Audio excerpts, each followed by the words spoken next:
కొడితే మెడకాయ మీద తలకాయ నేల రాలిపోవాలా. నువ్వు జమీందారు బాబు గారు అమ్మాయిని పెరుగుతావరా? పెద్దంతరం చిన్నంతరం చూసుకోనక్కర్లా. నక్కనాయాల నాకలోకానికి పాకాలని చూస్తావరా? బాబు మా వాడు పసివాడు, తెలుసో తెలియకో చిన్న తప్పు చేశాడు. అందుకు కావాలంటే నేను తిడతాను, కొడతాను. అంతేకాని మీరు మాత్రం పెద్ద శిక్ష ఇవ్వండి బాబు. అదేమిటయ్యా, జబ్బును బట్టి మందు అన్నట్టు తప్పును బట్టి శిక్ష ఉండి తీరాలి. చేసింది చాలా ఘోరమైన తప్పు. పోనీ కదా అని తెల్లవారేటప్పటికి ఊరు విడిచి వెళ్లిపోవాలని చిన్న శిక్ష విధించాం. గురువు గారు మందు సరిగ్గా ఇవ్వలేకపోయినా మాట మాత్రం మహాభేషంగా సెలవించారు. అదే న్యాయం. నేడుగా ఈ ఊళ్ళో ఉంటున్నాను, ఆ మాత్రం న్యాయం చెప్పలేను. ఆచార్య, అర్థం లేకుండా ఆవేశపడకయ్యా. రోజులు మారుతున్నాయి, పరిస్థితులు మారుతున్నాయి. వాటి ప్రకారం మనము మారడం నేర్చుకోవాలయ్యా, తప్పదు. మేమేమని సెలవిచ్చాం? మనము మారడం నేర్చుకోవాలని సెలవిచ్చారే.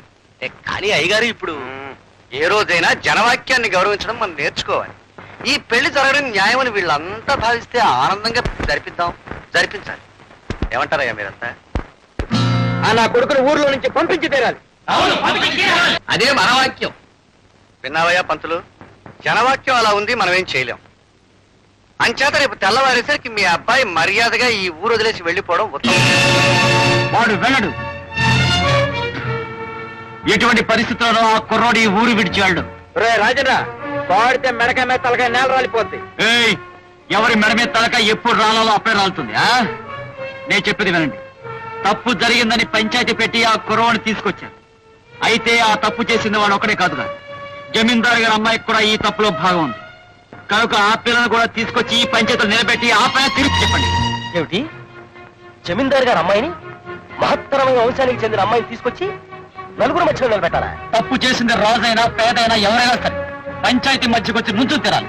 అదే న్యాయం. సరేనా బాయ్, నీ ఇష్టం వచ్చిందల్లా న్యాయం అంటుంటే ఊళ్ళో పద్ధతి కట్టుబాటు లేకుండా పోతుంది.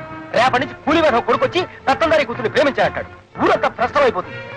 కనుక అయ్యా, ఆలోచించడం ఊరుకోవడం మంచిది కాదు. వెంటనే శిక్ష అమలు జరపాల్సిందే. అమలు జరపవలసింది శిక్ష కాదు, పెళ్లి. రేపు ఉదయం సరిగ్గా 10 గంటలకు శివాలయం దగ్గర జమీందారు కూతురు మెడలో తాళి కట్టి వీడు పెళ్లి చేసుకుంటాడు. రేయ్, అదే జరిగితే ఈ నా కొడుకు మెడకాయ మీద తలకాయ ఎగిరి ఊరు మధ్య పడి ఉంటుందిరా. నీ అబ్బో, ఆ తలకాయ పట్టం కాదురా. నే చెప్పిన సమయానికి జమీందారు కూతురు మెడలో తాళి పెరగపోతే తక్షణం ఆయన భార్య మెడలో తాళి తెగిపడుతుంది.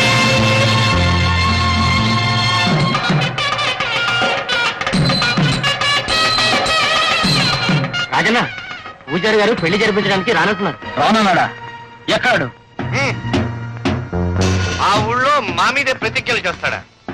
ప్రతిజ్ఞలు చేసి గెలుద్దాం అనుకుంటున్నాడా? చూస్తాం ఈ పెళ్లి ఎలా జరుగుతుందో. మేమేమని సెలవిచ్చాం? చూస్తాం ఈ పెళ్లి ఎలా జరుగుతుందో అని సెలవిచ్చారండి. కానీ పెళ్లి చూడాలంటే గుడి దగ్గరికి వెళ్ళాలి కదండి. రేయ్, పిచ్చి కొత్తలు కూర్చావంటే ముందు నీ మెడకాయ మీద తలకాయ లేచిపోద్ది. ఈ పెళ్లి జరిగిందంటే ఈ ఊళ్ళో సగం మంది మెడకాయల మీద తలకాయలు లేచిపోతాయి. ఏమనుకుంటున్నావు? నీకు దండం పెడతాను, నన్ను నీకు ఉపయోగించకయ్యా. నేను దగ్గరుండి పెళ్లి జరిపించానని తెలిస్తే ఆ జమీందారు నా చర్మం వలిచి చెప్పులు కుట్టించుకుంటాడు. నన్ను వదిలేనాయనా, నన్ను వదిలే. జమీందారు ఆ పని చేస్తాడో లేదో నాకు తెలియదు గాని నేను చెప్పినట్టు చేయకపోతే ఇప్పుడే ఆ పని నేను చేస్తాను. ఈశ్వర, నాకెందుకయ్యా ఈ శిక్ష? వెళ్ళు.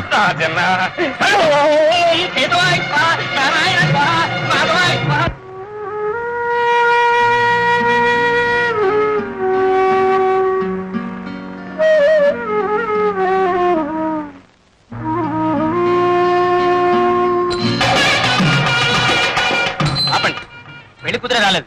ఇంకే మేడ తాళాలు ఎందుకు? ఆపండి.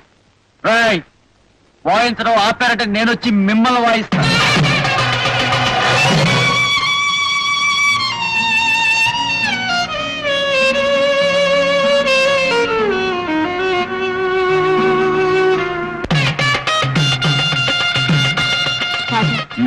ముహూర్తం దగ్గర పడింది, ఇక అమ్మాయి రాదేమో.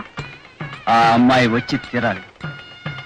వచ్చి రాజనా, అమ్మాయి రాదు. జమీందారు గారి ఇంటి చుట్టూ కాపలా పెట్టారు. రాదా? ఎక్కడో నా కత్తి?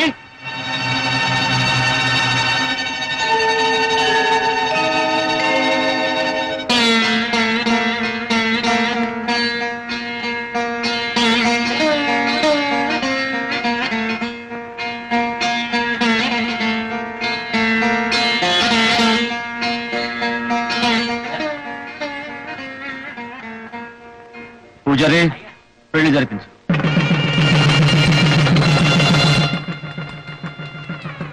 ఏమిటి మేళ వినపడుతుంది? ఏం జరుగుతున్నట్టు? పెళ్ళైన వాడివి మేళ వినపడుతుంటే ఏం జరుగుతుందో తెలీదా? 3 ముళ్ళు వేస్తున్నట్టు. అది తెలుసులేవయ్యా. పెళ్లి కూతురు లేకుండా 3 ముళ్ళు ఎవరికేస్తున్నట్టా అని. ఏ మేక పిల్లకో కోడి పిల్లకో రాయికో రప్పకో వేస్తున్నాడేమో. అయ్యారు అక్కడ పంతులు గారు అబ్బాయి అమ్మాయి గారి మెళ్ళ 3 ముళ్ళు వేసాడండి. అది అసలు గుడికి ఎలా వెళ్ళింది? అమ్మగారు దగ్గర నుంచి తీసుకొచ్చారు. For more updates, like, comment, subscribe to our channel. Hey darlings, గంటని click చేయడం మర్చిపోకండి.